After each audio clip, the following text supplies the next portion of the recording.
Yes, peace and blessings, brothers and sisters. Peace and blessings, Mishpacha. Hey, it's me again, Malki Uriel. And I am, of course, I'm back for just a minute. I wanted to kind of pop in here. There was originally scheduled to be an investigative show at 12 p.m. I actually tried this before, by the way, but I don't know that it actually connected with YouTube, which is what I needed.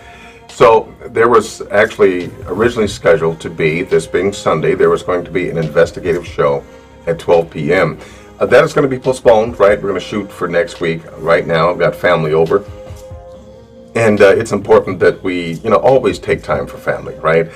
Because there's some interesting things that are happening in the future, and we don't know what the future brings, but there are some trials and some tests that we all will have to weather.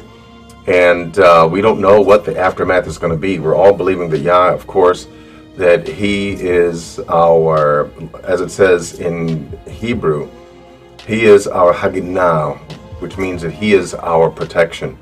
And we know that He is our protection. He watches over us. My confession for myself and for my family is constantly that only with our eyes shall we behold the reward of the wicked, because we are those that dwell in the secret place of the Most High, and we abide under the shadow of the Almighty. So this is something that I feel needs to be done, spend time with family. Cherish every moment while you can, right? Cherish every moment. I have often said that you're not really living until you're ready to die. And another way that I've expressed that is you're not ready to live today unless you are not living as if you're going to die tomorrow. It's something about thinking, I know it's kind of morbid, right? But the thought of dying tomorrow or dying in a week, it kind of brings things home, and it kind of makes things, how can I say it? It makes things of such a caliber that, you want to take things seriously. You look at things differently. Things become cast in a different color through a different lens. And so there's a different gravity and a different reality that we embrace once we think about the possibility of us perhaps, going to meet our Maker either tomorrow or within a week. And, I hear people say it all the time. Hey, you know what? We on the right side of the dirt, so hey, it's all good. And I have something that I think is more than a suspicion. I think that it's better on the other side. I'm just saying, for us, I think that it is definitely better on the other side. And with that being the case, hey, like I heard someone say, everybody wants to go to heaven, but no one wants to die to get there. That is the truth. And I believe that that is because life and living and the perpetuation of that life is built within us. Life wants to keep on living. Yet at the same time, I'm expressing a need for, more family time. Do things that are what my wife and I call flash-worthy. And again, I don't want to be I don't want to be morbid, right? I don't want to be morbid. But flash-worthy is when, they say, well, before you die, your whole life flashes before your eyes. It's like those important moments, those meaningful moments, they flash before your eyes. And my wife and I, we have a saying. We say, that's flash-worthy.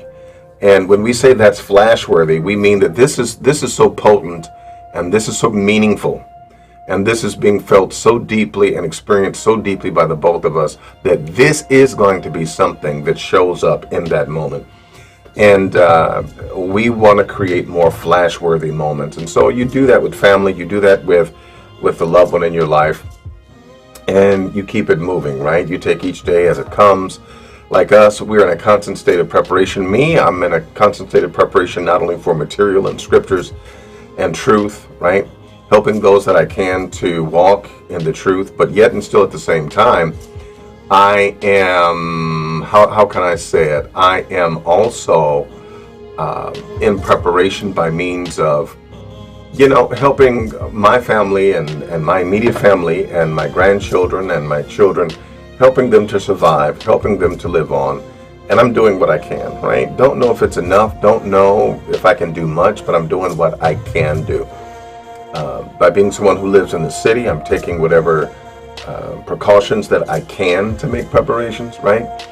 we're just doing everything that we possibly can, and I would admonish each and every one of you to do the same. Spend time with family, right? Stock up on the love, stock up on the things that really matter. But by the way, stock up on canned goods. When you go to the store, get some extra canned goods, get some water, get things that will last, right?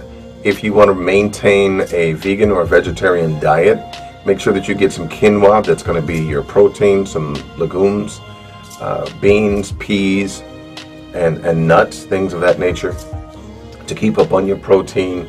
And get some indoor growing pots. Get some indoor growing pots and grow things that are going to sustain you. Some things that are good would be beets. It's high in potassium, which again is going to help your nervous system. It's also going to help to regulate blood pressure if you're on blood pressure medication and can't get any.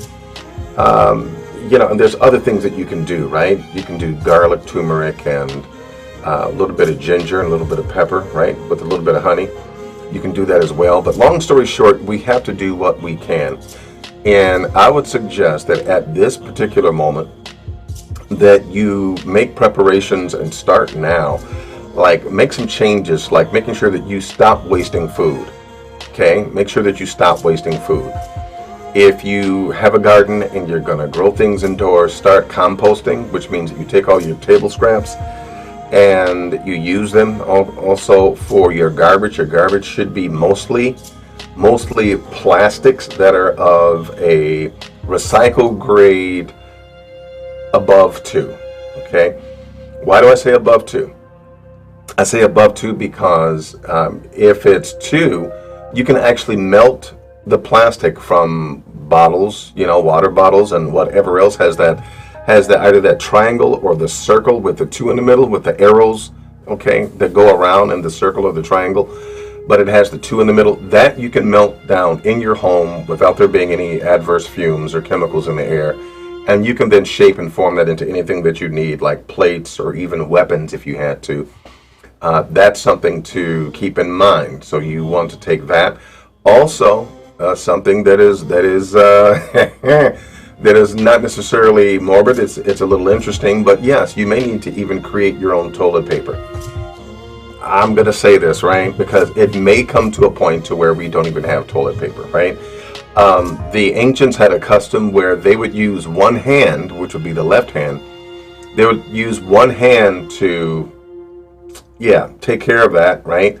And then, of course, they would wash their hands, but they would use one hand, which would be the left hand, and then the right hand, they would definitely feed themselves with the right hand, but they would use the left hand for that cleaning facility. But you can take paper goods and actually make your own toilet paper. I can tell you just how to do that really quickly. While we have electricity, you can get an old blender, put some paper in it, actually chop it up, right? Unless you want to cut it up.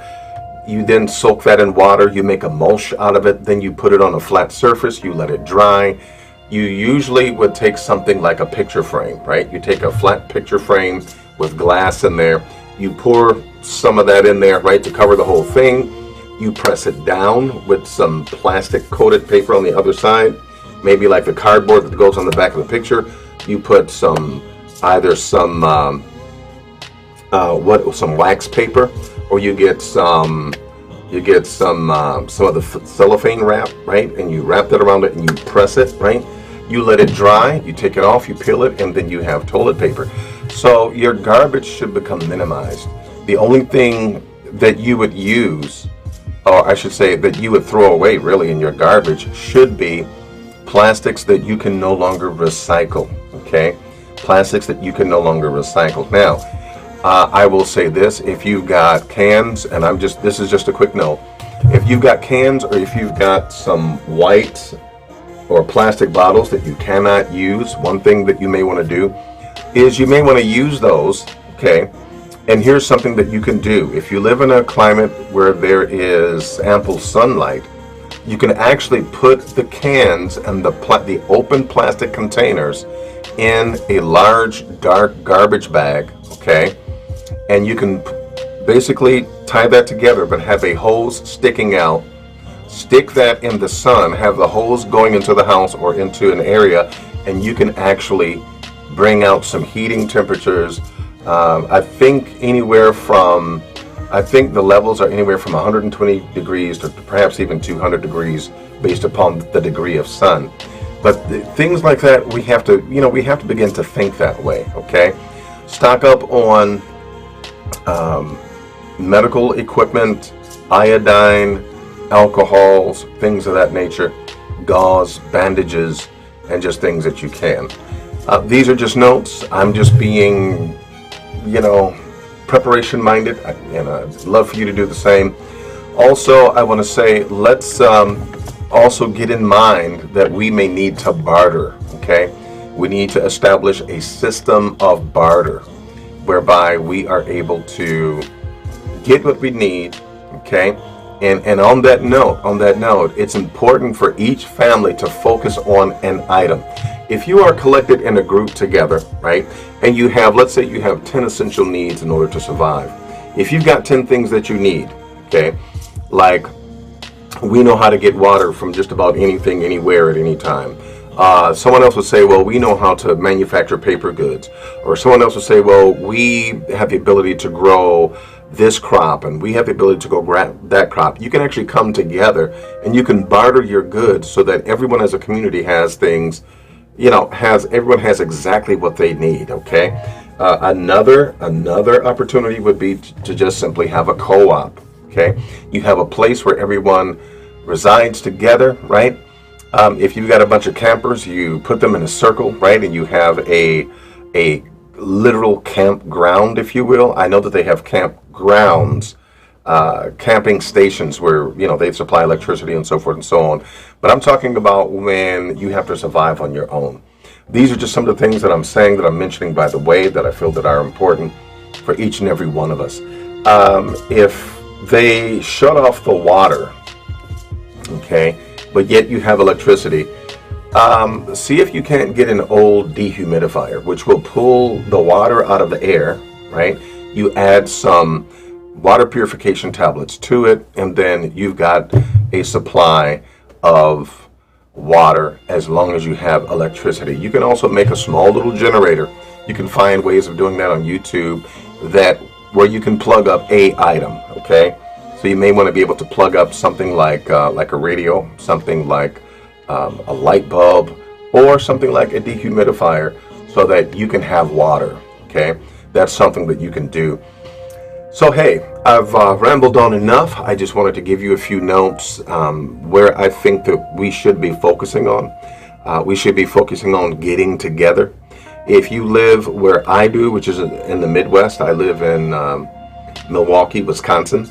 Let's connect, right? Let's connect and let's see if we can't, barter together, maybe form a community, maybe, just form a co-op where we are in connection together and where we can barter and so forth and so on. But by all means, let's continue to be the Hebrews that Yah is calling us to be, and let's keep it flowing, let's keep it moving. And so peace and blessings to you, and love you all dearly. And I just want to say that we will keep it moving, and we will do our best to see you in the very near future. Now, real quick, we've got some shows scheduled, of course, on Sundays, and every time frame that I give, it's Central Standard Time. It's Central Standard Time, okay? On Sundays, the investigative show that we have here, Bible Investigations, it is usually at 10 p.m. on most Sundays. Mondays, we have Monday Mastery. It's the Mastery and Dominion series, and it's on Mondays, okay, at 7 p.m. Central Standard Time. And on Wednesdays are Warrior Wednesdays. Just being able to defend ourselves apologetically and going into some things that are doctrinal truths, helping us to be able to defend ourselves as far as what we know to be true in Scripture. That is 7 p.m. Central Standard Time on Wednesdays. Fridays is kind of optional, it being Shabbat. Let me know what you want to do with that, and we'll kind of flow with it. Saturday mornings, 10 a.m. Central Standard Time. We're looking at doing always the Shabbat morning coffee. It's an open forum. We talk about good books, we talk about subjects, we talk about issues, and we talk about things that are going on, but it's a very relaxed kind of a feel to it. And then, of course, we would start the week all over again with the first day of the week being Sunday. So, that being the case, hey, family is here. I'm going to spend time with them. The peace and blessings to you. Love you each and every one. And we will talk with you soon, okay? So, peace and blessings.